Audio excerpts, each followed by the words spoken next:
नमस्कार प्रणाम, मैं आशुतोष रंजन फिर से आज आप लोगों के सामने नए वीडियो के साथ आ गया हूं।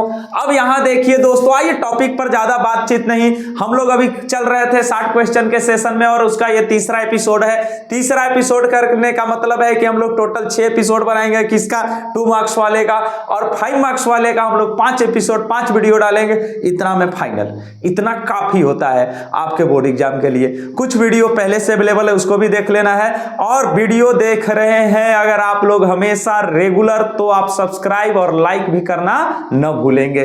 चलिए आइए अब हम लोग टॉपिक पर अगर आते हैं। अगर अच्छा लगे तभी लाइक और सब्सक्राइब करना है बच्चों। अब देखिए बाबू, क्या है कि हम लोग अगले क्वेश्चन में जब बढ़ते हैं तो पहला क्वेश्चन जो हम लोगों का था, वो पहला क्वेश्चन कौन सा है? तो पहला क्वेश्चन है सेल का आंतरिक प्रतिरोध। पिछले वीडियो में हम लोगों ने क्या देखा था? हम लोग वहां प्रतिरोध तक पढ़े थे, सेल तक पढ़े थे। अगर आप लोग इस वीडियो को पहली बार देख रहे हैं तो इससे पहले जाकर पीछे वाला 2 वीडियो देख लीजिएगा, उसके बाद इस वीडियो को देखिएगा बाबू। अब देखिए कि यहां सेल का आंतरिक प्रतिरोध किसे कहते हैं। तो सेल किसे कहते हैं? तो कल हम पढ़े थे कि विद्युत सेल एक ऐसी युक्ति है, विद्युत सेल एक ऐसी युक्ति है जो क्या करता है बाबू? तो रासायनिक ऊर्जा को विद्युत ऊर्जा में बदलता है। इस सस्ता वाला डिफिनीशन था। एक और डिफिनीशन क्या था? तो विद्युत सेल एक ऐसी युक्ति है जो अपने अंदर हो रहे रासायनिक अभिक्रियाओं के द्वारा किसी परिपथ के किन्हीं 2 बिंदुओं के बीच विभवांतर बनाए रखती है। विद्युत सेल एक ऐसी युक्ति है जो अपने अंदर हो रहे रासायनिक अभिक्रियाओं के द्वारा किसी परिपथ के किन्हीं 2 बिंदुओं के बीच विभवांतर बनाए रखती है। अब देखिए बाबू कि यहां पर हम लोग वहां सेल तो पढ़ लिए। सेल 2 टाइप का पढ़े थे, एक प्राथमिक सेल था और एक द्वितीयक सेल था। प्राइमरी सेल और सेकेंडरी सेल था। तो अब हम लोग यहां प्राथमिक सेल द्वितीयक सेल भी पढ़ लिए। प्राथमिक सेल किसे कहते हैं वो भी पढ़े थे, द्वितीयक सेल किसे कहते हैं वो भी पढ़ेंगे।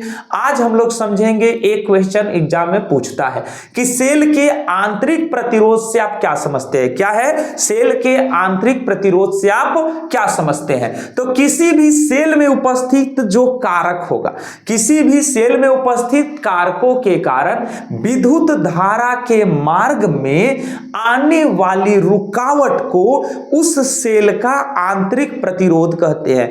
किसी सेल में उपस्थित कारकों के कारण विद्युत धारा के मार्ग में आने वाली रुकावट को उस सेल का आंतरिक प्रतिरोध कहते हैं। प्रतिरोध कहने का मतलब ही है रुकावट, और आंतरिक प्रतिरोध मतलब सेल के अंदर उपस्थित कारक के कारण अगर रुकावट आएगा तो वो क्या कहलाता था बाबू?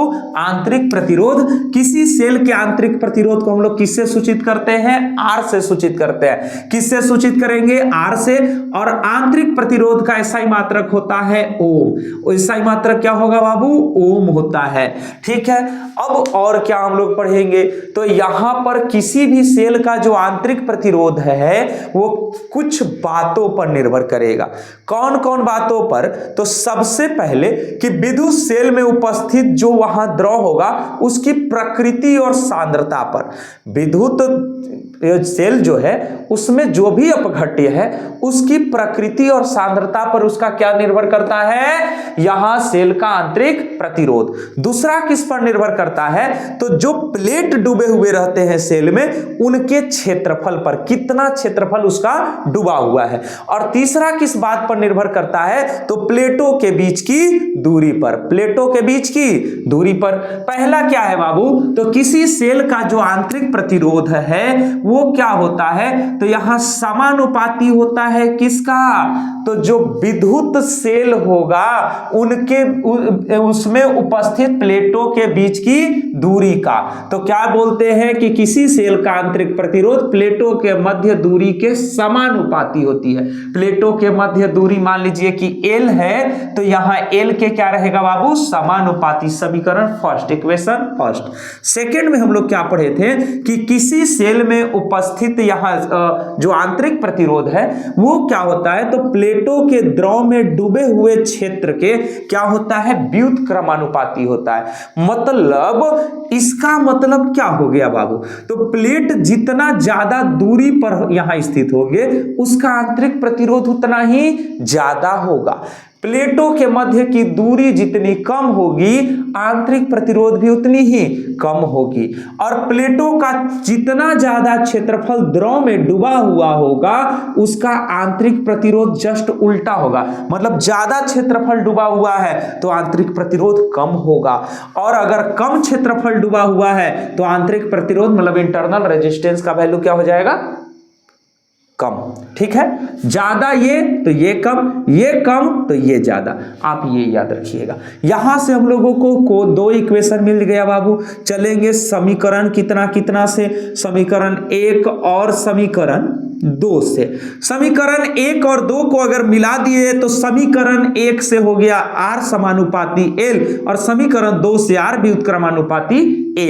अगर यहां समानुपाती के साइन को हटाते हैं तो यहां क्या हो जाता है बाबू, R बराबर कांस्टेंट में K आ जाता है तो KL बटा A, जहां K क्या है बाबू, तो समानुपाती नियतांक है जो विद्युत अपघट्य की प्रकृति एवं सांद्रता पर निर्भर करता है। तो ये हो गया सेल का आंतरिक प्रतिरोध। अगर आपसे आंतरिक प्रतिरोध पूछा जाए तो इतना चीज आपको बता देना है। ठीक है, चलिए अब आज के सेशन को आगे बढ़ाते हुए अगले टॉपिक की ओर हम लोग चलते हैं। और अगला टॉपिक जो है वो अब चुंबकत्व से है। वो किससे है बाबू, चुंबकत्व से। चुंबकत्व में हम लोग क्या पढ़े हैं, तो यहां देखिए पहले तो क्या है कि पहले विद्युत धारा और चुंबकत्व में कोई रिलेशन नहीं था। फिर बाद में क्या हुआ कि ऑस्टेड और माइकल फैराडे मिलकर इतना सहयोग किए कि ये दोनों बिल्कुल मिल गया। ठीक, सबसे पहले कौन बताए थे, तो 1820 ईस्वी में ऑस्टेड बताए कि अगर किसी भी चालक तार से क्या प्रवाहित तो की जाए बाबू, विद्युत धारा प्रवाहित की जाए, तो यहां पर क्या होता है, मोबाइल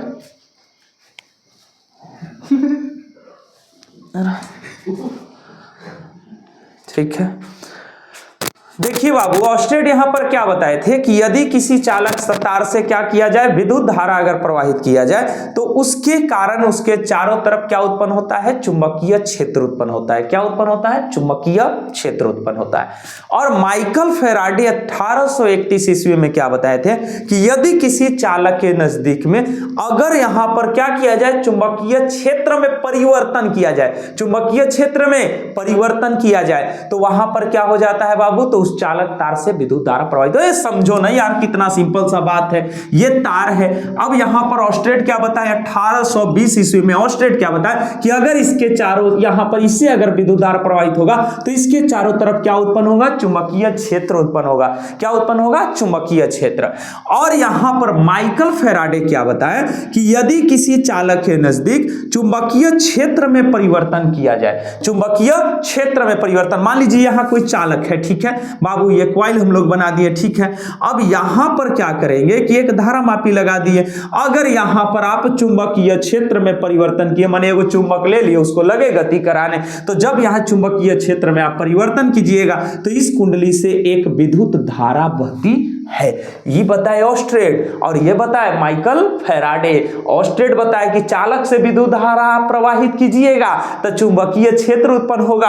अब माइकल फैराडे क्या बताए कि अगर यहां चुंबकीय क्षेत्र में परिवर्तन कीजिएगा तो चालक से क्या प्रवाहित होगा, विद्युत धारा, मतलब जस्ट अपोजिट, इनके जस्ट अपोजिट। तो यहां से इन दोनों में क्या हो जाता है बाबू, रिलेशन। अब इसके बाद आइए हम लोग समझते हैं पहला जो इसका टॉपिक हम लोगों को पढ़ना है वो क्या है, चुंबकीय क्षेत्र। क्या है बाबू, चुंबकीय क्षेत्र। चुंबकीय क्षेत्र किसे कहते हैं, तो किसी चुंबक अथवा धारावाही तार, मान लेते हैं ये कोई चुंबक है, ये क्या है, कोई धारावाही तार है जिससे आई विद्युत धारा बह रही है। तो किसी चुंबक अथवा धारावाही तार के चारों ओर का वह क्षेत्र जिसमें चुंबकीय बल का अनुभव होता है, जिसमें किसका अनुभव होता है, चुंबकीय बल का अनुभव होता है, उस क्षेत्र को हम लोग कौन सा क्षेत्र कहते हैं, चुंबकीय क्षेत्र कहते हैं। कौन सा क्षेत्र कहेंगे बाबू, चुंबकीय क्षेत्र कहते हैं। समझ रहे बात। चुंबकीय क्षेत्र तीव्रता किसे कहेंगे? तो चुंबकीय क्षेत्र के किसी बिंदु पर चुंबकीय क्षेत्र की जो तीव्रता होगा या प्रबलता होगा उसी को हम लोग क्या कहते हैं? चुंबकीय क्षेत्र तीव्रता। किसे कहते हैं? चुंबकीय क्षेत्र तीव्रता। चुंबकीय क्षेत्र के किसी बिंदु पर चुंबकीय बल की तीव्रता को चुंबकीय क्षेत्र तीव्रता कहते हैं। समझ रहे? कितना बल लगाएगा, ज्यादा लगाएगा कि कम लगाएगा, इस वाले तीव्रता को हम लोग क्या कहेंगे? चुंबकीय क्षेत्र तीव्रता, magnetic field intensity. Magnetic field intensity बोलेंगे बाबू। चुंबकीय क्षेत्र तीव्रता को अक्सर हम लोग किससे डिनोट करते हैं? बी से। ऐसा ही मात्रक क्या होता है चुंबकीय क्षेत्र का? कई बार पूछा गया है बाबू, याद रखना, टेस्ला। क्या होता है ऐसा ही मात्रक? टेस्ला। कैपिटल टी से हम लोग डिनोट करते हैं। चुंबकीय क्षेत्र तीव्रता का जो सीजीएस मात्रक है वो क्या होता है बाबू? गाउस। क्या होता है? गाउस। कैपिटल जी से सूचित करते हैं। किससे सूचित करते हैं? जी से। अच्छा, तो एक टेस्ला में कितना गाउस होगा? तो 10⁴ गाउस होता है। 1 टेस्ला में कितना गाउस बाबू? 10⁴ गाउस। अगर 1 गाउस में कितना टेस्ला पूछ दिया तो 10⁻⁻⁴ क्या हो जाएगा? टेस्ला हो जाएगा। समझ रहे बात? चलिए अब आगे बढ़ते हैं और आगे हम लोग समझते हैं चुंबकीय क्षेत्र रेखाएं किसे कहते हैं। कौन सा टॉपिक है बाबू? चुंबकीय क्षेत्र रेखाएं। तो चुंबकीय क्षेत्र में खींची गई वह काल्पनिक रेखा, चुंबकीय क्षेत्र में खींची गई वह काल्पनिक रेखा जिसके किसी भी बिंदु पर खींची गई स्पर्श रेखा चुंबकीय क्षेत्र की दिशा को निरूपित करता है, उसे चुंबकीय क्षेत्र रेखाएं कहते हैं। देखिए ये चुंबक है, ये अपने चारों तरफ क्या उत्पन्न करेगा बाबू? चुंबकीय क्षेत्र। तो इस चुंबकीय क्षेत्र में आप जो काल्पनिक रेखा खींच दीजिएगा, इस चुंबकीय क्षेत्र में क्या खींच दीजिएगा? चुंबकीय क्षेत्र रेखाएं जो आप खींचिएगा, तो यहां ये जो काल्पनिक रेखा है, रियल में ऐसा रेखा थोड़े ना होता है। ऐसा कहीं रेखा आप देखे हैं क्या? नहीं तो देखे हैं। अब देखिए, अब यहां देखिए, अब ये जो बना रहे हैं वो रियल में होता नहीं है। एक हम लोग ये कल्पना करते हैं कि ऐसा कुछ रेखा होता है, इसी को हम लोग बोलते हैं चुंबकीय क्षेत्र रेखाएं, मैग्नेटिक फील्ड लाइंस। अब मैग्नेटिक फील्ड लाइंस जो होता है वो क्या है बाबू? ये कोई रियल नहीं, इमेजिनरी लाइन होता है। ये कैसा लाइन होता है बाबू? इमेजिनरी लाइन होता है। अब देखिए क्या डिफिनीशन बोलेंगे कि किसी चुंबक अथवा धारावाही चालक तार के चारों ओर खींची गई वह काल्पनिक रेखा जिसके किसी भी बिंदु पर खींची गई स्पर्श रेखा, जिसे यहां एक स्पर्श रेखा खींच देना तो ये चुंबकीय क्षेत्र की दिशा को निरूपित करेगा। तो क्या बोलेंगे कि चुंबकीय क्षेत्र में खींची गई वह काल्पनिक रेखा जिसके किसी भी बिंदु पर खींची गई स्पर्श रेखा चुंबकीय क्षेत्र की दिशा को निरूपित करता है, उसे चुंबकीय क्षेत्र रेखाएं कहते हैं। ये जो खींचा गया है बाबू, ये क्या है? चुंबकीय क्षेत्र रेखाएं हैं। चुंबकीय क्षेत्र रेखाओं के कुछ गुण हम लोगों को पढ़ना है। तो चुंबकीय क्षेत्र रेखाएं हमेशा उत्तरी ध्रुव से निकलती है और दक्षिणी ध्रुव में जाकर मिलती है। चुंबकीय क्षेत्र रेखाएं उत्तरी ध्रुव से निकलकर दक्षिणी ध्रुव में जाकर मिलती है और चुंबक के अंदर से पुनः दक्षिणी ध्रुव से आकर उत्तरी ध्रुव में मिल जाती है। Magnetic field lines north pole से निकलेगा और साउथ पोल में जाकर मिलेगा और फिर से चुंबक के अंदर साउथ पोल से नॉर्थ पोल में आकर मिल जाता है। अब ये देखो क्लोज लूप बना रहा है कि नहीं बना रहा है? बना रहा है। ये यहां से निकला, यहां के मिल गया तो क्लोज लूप बन गया। ये भी यहां से निकला, यहां के मिल गया तो क्लोज लूप बन गया। पर इलेक्ट्रिक फील्ड लाइंस जो है वो क्लोज लूप नहीं बना रहा था बाबू। समझ रहे बात? अब देखिए यहां मैग्नेटिक फील्ड लाइंस का जो सेकंड प्रॉपर्टी है वो भी समझिए कि चुंबकीय क्षेत्र रेखाओं का घनत्व जहां अधिक होता है, जैसे यहां देखिए ज्यादा है, यहां भी देखिए ज्यादा है, तो चुंबकीय क्षेत्र रेखाओं का जहां घनत्व ज्यादा होगा, जहां ये ज्यादा डेंस होगा, वहां पर चुंबकीय क्षेत्र तीव्रता का मान भी अधिक होगा। वहां चुंबकीय क्षेत्र तीव्रता का क्या होगा? मान भी अधिक होता है। वहां पर मैग्नेटिक फील्ड इंटेंसिटी का वैल्यू क्या हो जाएगा? जाएगा बाबू, ऑटोमेटिक बढ़ जाएगा। अब आप लोग क्या देख रहे हैं कि यहाँ ध्रुव के पास, पोल के पास क्या हो रहा है, ये ज्यादा डेंस है, और जब ज्यादा डेंस है तो यहाँ पर क्या हो जा रहा है बाबू, तो यहाँ पर ध्रुव के पास चुंबकीय क्षेत्र भी क्या होता है, अधिक प्रबल होता है, अधिक क्या होता है, प्रबल होता है। और यहाँ पर क्या है बाबू, कम है, तो यहाँ जब कम डेंस है तो यहाँ पर क्या होगा, चुंबकीय क्षेत्र का वैल्यू इसके तुलना में कम हो जाएगा। समझ रहे हैं बातों को? अच्छा, फिर तीसरा प्रॉपर्टी जो है वो बहुत जरूरी है, कई बार एग्जाम में पूछ दिया गया है। यहां क्या कहता है कि जैसे विद्युत क्षेत्र रेखा एक दूसरे को कभी नहीं काटती है, उसी तरह से चुंबकीय क्षेत्र रेखाएं भी कभी एक दूसरे को नहीं काटती है। अब यहां अगर यहां देखिए ये चुंबकीय क्षेत्र रेखा ये है, अब इसको कभी भी ये काट नहीं सकता है। यदि ये एक दूसरे को काटेगी तो एक ही बिंदु पर दो स्पर्श रेखाएं खींची जाएगी जो चुंबकीय क्षेत्र की दो दिशाओं को निरूपित करेगी। कितनी दिशाओं को निरूपित करेगी? दो दिशाओं को निरूपित करेगी, और यह संभव नहीं है। क्या बोलेंगे हम लोग डिफिनीशन में कि चुंबकीय क्षेत्र रेखाएं कभी भी, क्वेश्चन क्या आएगा, क्वेश्चन आएगा कि चुंबकीय क्षेत्र रेखाएं कभी भी एक दूसरे को नहीं काटती है। क्यों नहीं काटती है? 2 मार्क्स में आता है ये क्वेश्चन। आपको आंसर क्या देना है कि यदि चुंबकीय क्षेत्र रेखाएं एक दूसरे को काटेगी तो एक ही बिंदु पर दो स्पर्श रेखाएं खींची जाएगी जो चुंबकीय क्षेत्र की दो दिशाओं को निरूपित करेगी, चुंबकीय क्षेत्र की दो दिशाओं को निरूपित करेगी, और यह कभी भी संभव नहीं है। चुंबकीय क्षेत्र रेखा के एक बिंदु पर चुंबकीय क्षेत्र की एक ही दिशा हो सकती है, दो दिशा नहीं हो सकती है, इसलिए कभी काटेगी नहीं। समझ रहे? तीसरा गुण हो गया। अगला गुण क्या होता है कि चुंबकीय क्षेत्र रेखाएं बंद लूप का निर्माण करती है, माने नॉर्थ से साउथ, साउथ से नॉर्थ, नॉर्थ से साउथ, साउथ से नॉर्थ, तो यह क्लोज लूप बन रहा है। तो चुंबकीय क्षेत्र रेखाएं बंद लूप का निर्माण करती है। फिर अगला गुण क्या है, एक समान चुंबकीय क्षेत्र को व्यक्त करने वाली चुंबकीय क्षेत्र रेखाएं एक दूसरे के समांतर और समान दूरी पर स्थित होती है। बाबू ये देखो, एक दूसरे के समांतर और समान दूरी पर स्थित होती है। ठीक है, इतना काफी है, इतना आप याद रखिएगा। चलते हैं अगले टॉपिक की ओर। अगला टॉपिक जो है वो है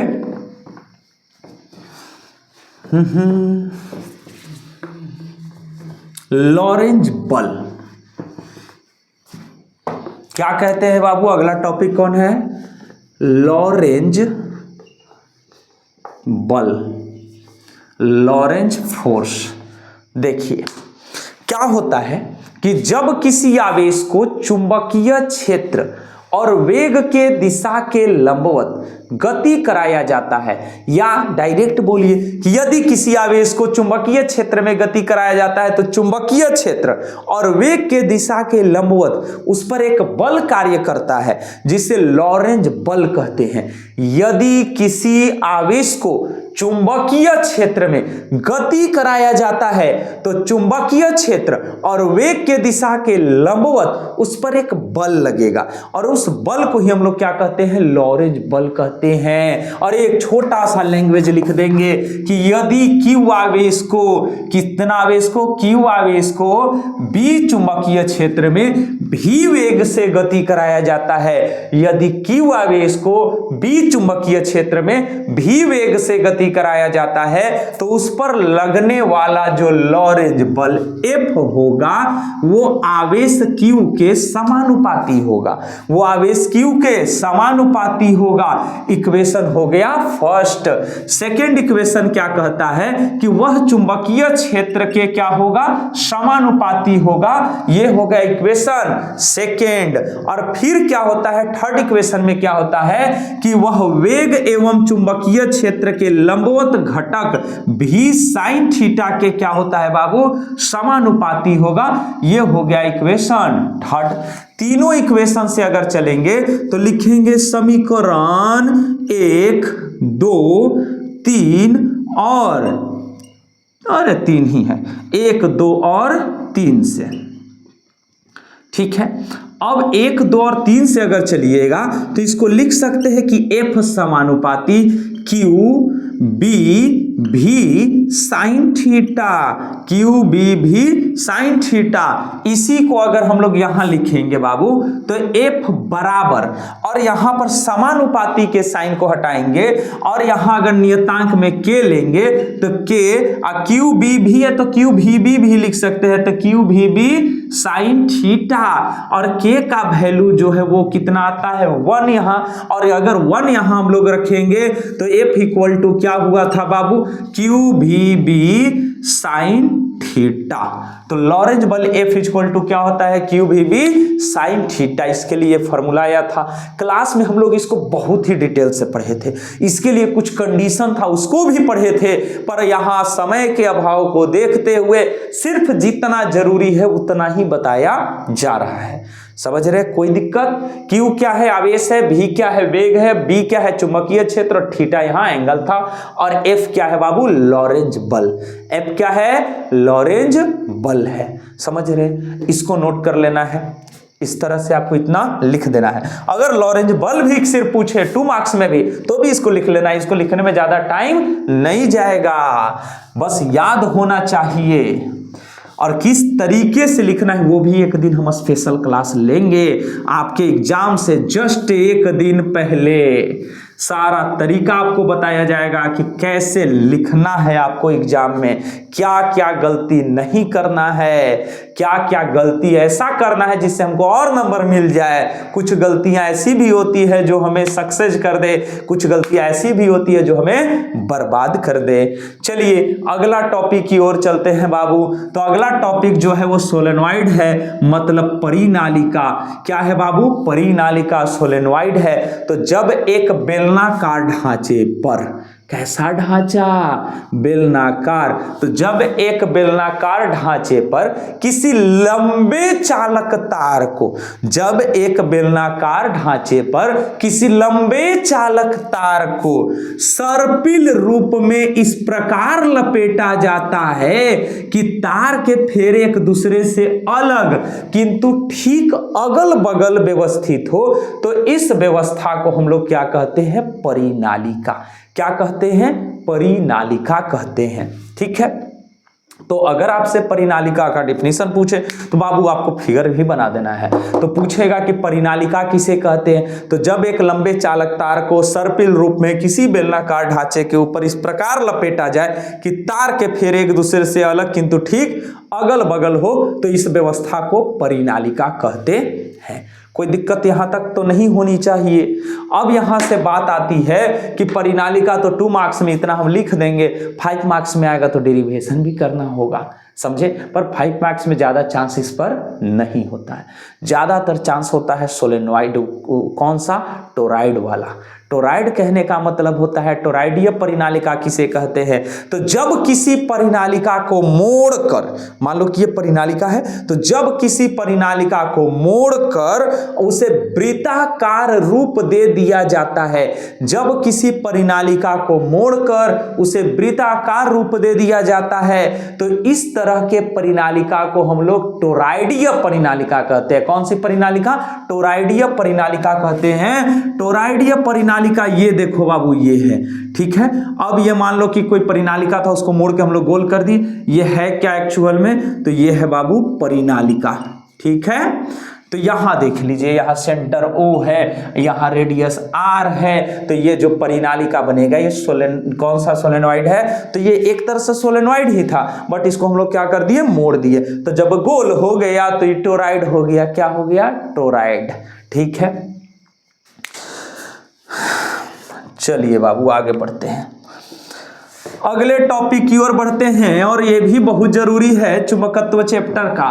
ये टॉपिक क्या है बाबू, तो अगला टॉपिक जो है उसको हम लोग बोलते हैं एम्पियर का परिपथीय नियम। एम्पियर का परिपथीय नियम, तो एम्पियर का परिपथीय नियम किसे कहते हैं, तो चुंबकीय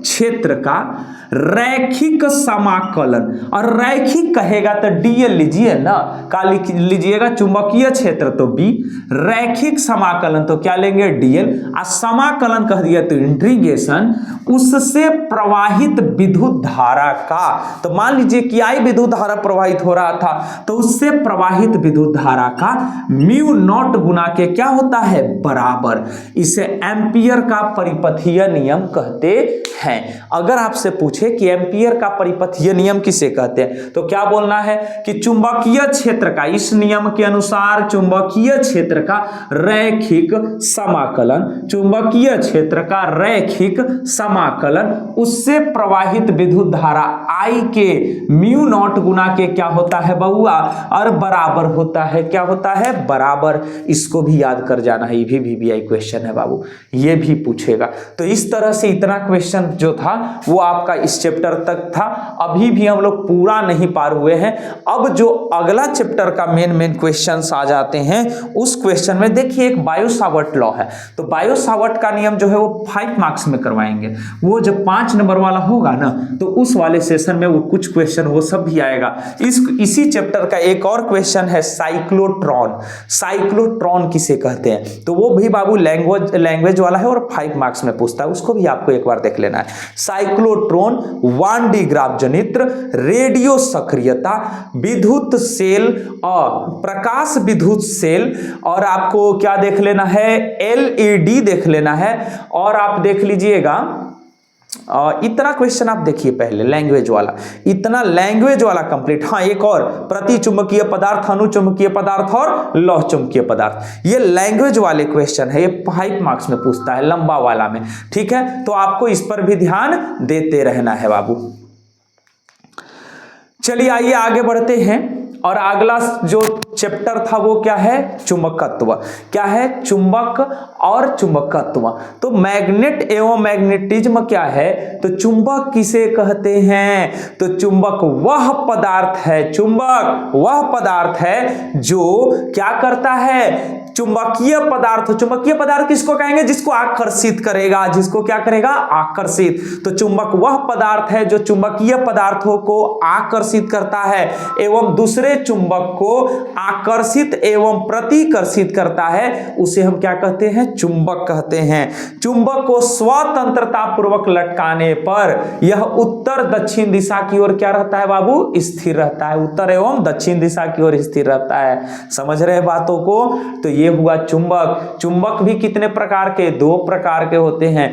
एक होता है प्राकृतिक चुंबक, एक होता है मानव निर्मित चुंबक। जो प्रकृति से मिल गया वो प्राकृतिक चुंबक, जो मानव के द्वारा बनाया गया वह मानव निर्मित चुंबक। मानव निर्मित चुंबक जो है आर्टिफिशियल मैग्नेट जो है वो भी 2 टाइप का होगा। एक हो गया अस्थाई चुंबक, एक हो गया विद्युत चुंबक। एक हो गया अस्थाई चुंबक जिसकी चुंबकत्व लंबे समय तक बनी रहती है, उसे कहते हैं स्थायी चुंबक। एक विद्युत चुंबक वैसा चुंबक जिसकी चुंबकत्व उतने ही समय तक बनी रहेगी जब तक उससे विद्युत धारा प्रवाहित होगी, उसे कहते हैं विद्युत चुंबक। समझ रहे बात। तो ये चैप्टर चुंबक है। अब ये वाला चैप्टर और लास्ट चैप्टर कल खत्म कर दिया जाएगा। कल के वीडियो में फर्स्ट बुक पूरा कंप्लीट कर दिया जाएगा बाबू। तो अगले वीडियो का भी इंतजार आपको रहना चाहिए। आज के लिए फिलहाल इतना ही। जय हिंद, जय भारत, जय बिहार।